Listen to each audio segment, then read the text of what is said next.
You ask Tiger to solve. This deals with linear equations with one unknown. The final result is x equals 18. Let's solve it step by step. Simplify the expression. Expand the parentheses. Simplify the arithmetic.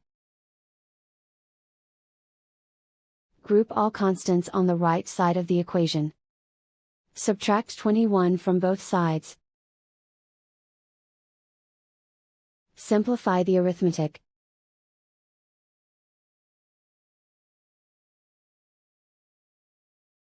Isolate the x.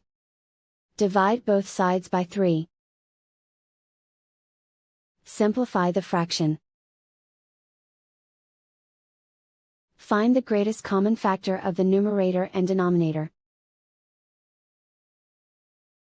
Factor out and cancel the greatest common factor.